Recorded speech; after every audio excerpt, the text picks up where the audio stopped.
nk'uko mubizi Congress inteko ishinga amategeko ya leta zunze ubumwe za Amerika umutwe w'abadepite ikomeje mu muhezo amaperereza yayo kuri President Donald Trump imukekaho ibyaha birimo gukoresha ububasha afite mu nyungu ze bwite.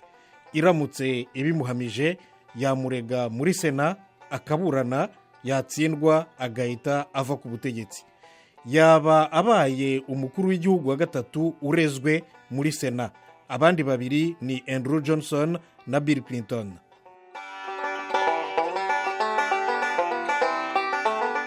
Andrew Johnson yabaye president wa 17 wa leta zunze ubumwe za Amerika. Yategetse kuva mu 1865 kugera mu 1869. Ku itariki ya 24 y'ukwezi kwa kabiri 1868 umutwe w'abadepite wa Congress waratoye umuhamya ibyaha birimo kwica itegeko rigenga imikorere y'umukuru w'igihugu Tenure of Office Act ryamubuzaga kwirukana ku mirimo yabo abakozi bakuru ba leta baba barashyizweho binyuze muri Sena no gusuzugura inteko ishinga amategeko. Sena yakiriye ibirego itangira urubanza ku itariki ya 5 y'ukwezi kwa gatatu 1868. Abadepite batatu George Boutwell, Benjamin Butler na Thaddeus Stevens nibo bari bahagarariye umutwe w'abadepite muri Sena nk'abashinjacyaha.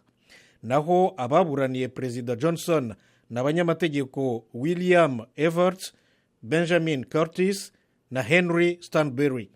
Urukiko Sena rwari ruyobowe na perezida wa gatandatu w'urukiko rw'ikirenga Salmon Chase. Uru rubanza rwamaze hafi amezi 3. Abasenateri 35 batoye ko nta cyaha Andrew Johnson yakoze. Naho 19 bemeza ko ahamwa n'ibyaha.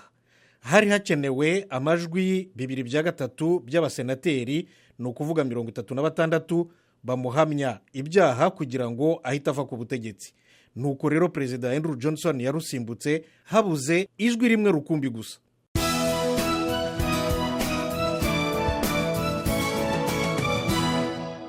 Ijwi rya Amerika.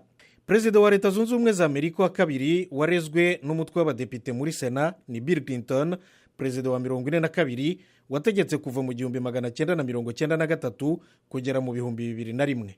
Inteko rusange y'umutwe w'abadepite yatoye ibirego bibiri ku itariki ya 19 y'ukwezi kwa 12 mu 1998. Bill Clinton yarezwe kubeshya ubucamanza hejuru y'indahiro yo kuvugisha ukuri no gutambamira ubutabera. Byose byaturutse ku makuru yabaye kimomo mu gihugu ko Perezida Clinton yagize ihabara umwana w'umukobwa wimenyerezaga akazi muri Presidence White House witwa Monica Lewinsky wari ufite imyaka 22 y'amavuko. Urubanza rwa Bill Clinton rwatangiye muri Sena ku itariki ya 7 y'ukwa mbere 1999. Clinton yarahagarariwe n'ikigo cy'abanyamategeko cyitwa Williams and Connolly. Umutwe w'abadepite wohereje abadepite 13 kuwubera abashinjacyaha. Urukiko Sena rwari ruyobowe na perezida wa 16 w'urukiko rw'ikirenga William Rehnquist. Urubanza rwamaze iminsi 21.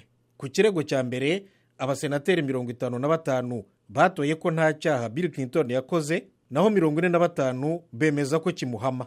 Ku kirego cya kabiri abamuhamije icyaha n'abakimuhanaguyeho barangana 50-50. 2/3 by'abasenateri, ni ukuvuga 67, byagombaga kumwemeza icyaha byibura kimwe kugira ngo ave ku butegetsi, ntibyagezweho. Bityo Bill Clinton agumaho kugeza arangije manda ye.